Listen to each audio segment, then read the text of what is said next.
My dear learners, I would like to extend my sincerest blessings and best wishes for all the student community on the auspicious occasion of the new year 2025.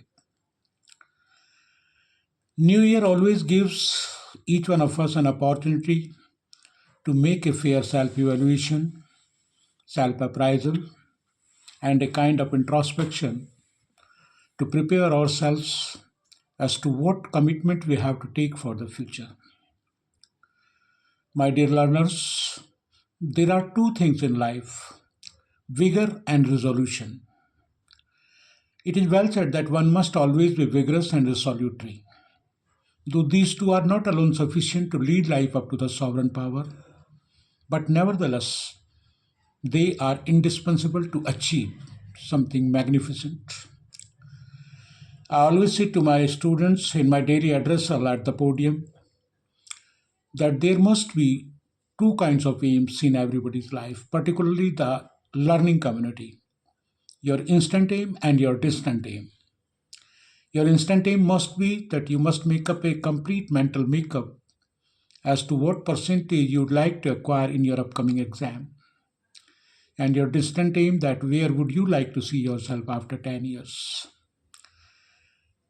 You must be in close consultation with your well wishers, obviously, in order to find out your distant aim, and must also make a fair vetting of yourself, of the core abilities of yourself. Because ultimately, you know that unless and until you make yourself capable enough to find out your real core interests, you won't be able to do anything very significant, very achievable. So, what I would like to make you understand is that New Year gives you this kind of opportunity, that you have to make up your mind completely in order to achieve your target orientation. My dear student, fact of the matter is that once you decide what you're inclined to achieve and you attain that kind of mental preparedness, that whatever impediments, whatever hurdles, stumbling blocks, obstructions, they will naturally come in order to deter you. You must always remember this thing in some corner of your heart, that whatever bigger aim you have decided to achieve in your life, you are likely to confront all those hurdles and impediments. But once you make up your mind to welcome them in a smiling mood, and you just decide to forth with them, you decide, you make up yourself mentally prepared to counter, to combat all those hurdles. You know that slowly but surely they will start shying away, washing away, and your road will become quite smoother. This goes without saying that attitudinal positivity, natural curiosity, and habitual receptivity, these three must be, ought to be the essential ingredients of the persona of a student. I always call upon my teachers when I do happen to address them, to interact with them, that no teacher is likely to give anything better what he or she doesn't have himself or herself. If I'm not a good teacher, then I won't be able to prepare good students. My dear students, you know that it is well said that the destiny of a nation is always folded within its youth. What a young man thinks today, the nation is also to be thinking on tomorrow. And being an educationist and being a purist, conversely from all the possible corners of my heart, it is a matter of grave concern for me at this point of time when I watch the upcoming generation, the emerging generation, to be completely bereft, totally deprived of the holy sacraments. Today's generation is taking pride in disregarding, disrespecting their elders, parents, teachers. They don't look to be having any kind of value in your life. And when this kind of mental makeup is there, it is a self evident fact then that you people have completely forgotten your glorious past, and you don't want to take any lessons from our epics, from our mythologies, from our ancestors, that kind of sacrificial path, that kind of serving attitude of the elderly people. You need to take the blessings and best wishes of them by serving them to a largest possible extent. But nevertheless, at this point of time, I would simply like to make you advise, to make you determined and dedicated that on this auspicious occasion of New Year, you must take certain resolutions. You must be an austerer. You must have a kind of self imposed discipline. Discipline, I ever say that it is not a privilege to be conferred, but it is rather a habit to be acquired. And once you make up your mind, once you directionalize all your efforts in one direction, then I don't think that there may be any kind of impediment which can dare to hamper your way. Only thing is that you need to channelize yourself, directionalize yourself, conceptualize yourself, regularize yourself, and of course, apply yourself.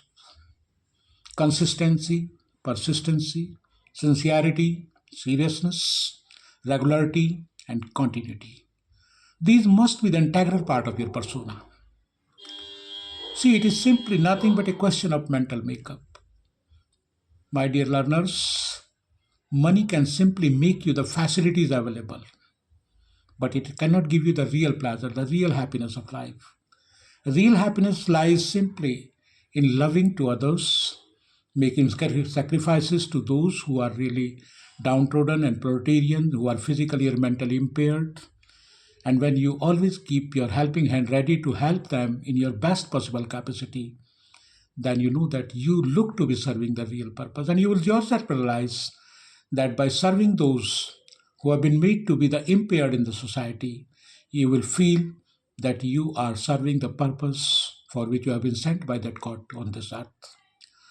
So at this point of time, it is my heartfelt advice that make certain self commitments, commitment not to anybody else, but to self, certain self promises, re-cherish yourself, revitalize yourself, rejuvenate yourself, reverberate yourself, and don't try to reveal anything to anyone. But only thing is that your instant aim and distant aim must be jotted down and at your timetable, which you must paste in front of your study table, so that as and when on a regular basis, when you do happen to sit at your study table on a regular basis, you simply keep on reviving those things. And in due course of time, they will become the permanent feature of your heart and brain. One more common scarcity shortcoming which I'm watching in the emerging youth is that you people are always reactionary. Instant reaction is not advisable. You must have patience and perseverance. Patience and perseverance. Perseverance, I mean a steadfastness in pursuing the same kind of aim and objectives. A student who is perpetually hesitating which of the two things he will do first will do neither. First, you decide something but change your decision at the first counter suggestion of a friend. Then it means that you are not static in your approach.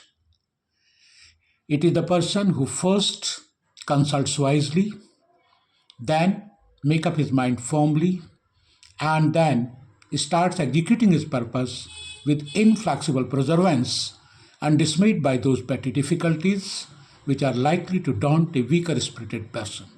And only that student can advance to eminence in life. So you know that laughing undoubtedly always said to be the universal medicine, because when you keep on smiling, laughing, the positive emotions of the body are always said to be getting converting into chemicals which are always helpful in healing diseases. So it is my heartfelt advice to all my students that please, for God's sake and for your own sake, in the words of eminent philosopher and religious preacher and great scholar Swami Vivekananda, that we want the education by which character is formed, intellect is expanded, strength of mind is increased, and above all, one can stand on one's own feet.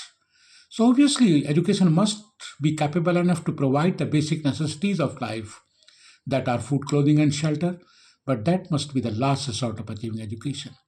The first three resorts are prior to that. So, it is the character.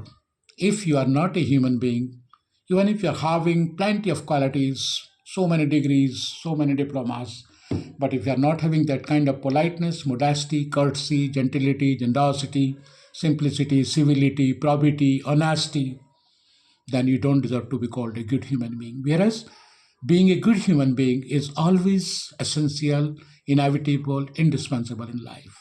You may be less educated, you may be totally rustic and boorish, but if you're having that politeness, that sophistication in your behavior, because it is behavior only which determines everybody's image. My dear learners, language is always said to be the dress of the thought. I always say to my students that there are only three kind of intelligences: subjectual, factual, and lingual. Subjectual, factual, and lingual. I'll talk to you regarding IQ, EQ, and SQ, which is now being talked about very much, spiritual quotient also. But on this occasion, on this auspicious day, once again, I would like to make a fervent appeal, being an educationist right from the beginning and from all the corners of my heart, that my dear students, you are undoubtedly brilliant one, intelligent enough to take up the task, to take up the challenges. But only thing is that you are losing your patience and perseverance. Without putting in even minimally requisite necessitated efforts, you want to get maximum possible output, which is not likely to become a material practical possibility, and that would naturally bring you despair, despondency, dejectment, and distress. So, fact of the matter is that you must put in your best possible effort in virtually the littlest possible venture of you. When you go to bed at night, I'm going to give you the talisman of life. And the talisman of life is that when you go to bed at night, you must make a fair introspection of your day's act. And if upon introspection, if your conscience witnesses this fact, that you have done your entire best, you have put in your best possible effort, and your conscience is not going to accuse you that you have done anything wrong towards anyone, then I don't think that there is anything which you need to be scared of. There are only three things in life: solidarity, sacredness, and purity. Purity of heart and purity of thought. So you know that you need to keep up, you need to instill, nourish, and nurture those noble thoughts in your heart and brain, and you need to have a synchrony of your heart and brain. So I was talking of that reaction and respond. You must not be reactory, but you must be rather responsive, because reaction is given from the brain, whereas response is given from the heart. I remember one interview that was published of the great batsman Sachin Tendulkar, in which he said that up and down are the parts of life. I have also been in the hem of despondency during my career, but I always preferred to respond to my critics through my bat. So always respond to your critics through your creativity, through your good creatures. So this is the only advice of mine, कि अभी ये न पूछो कि मंजिल कहाँ है, अभी ये न पूछो कि मंजिल कहाँ है, अभी तो सफ़र का इरादा किया है, न हारूंगा मैं हौसला ज़िंदगी भर, क्योंकि किसी से नहीं खुद से वादा किया है. एंड वन थिंग मोर, कि इबादत है दुखियों की इमदाद करना, इबादत है दुखियों की इमदाद करना, जो नाशाद हैं उनको दिल शाद करना, खुदा की नमाज और पूजा यही है कि जो बर्बाद हैं उनको आबाद करना. I hope you will at least think over, ponder over, and try to adhere to my advice in right kind of spirit and manner. Thank you.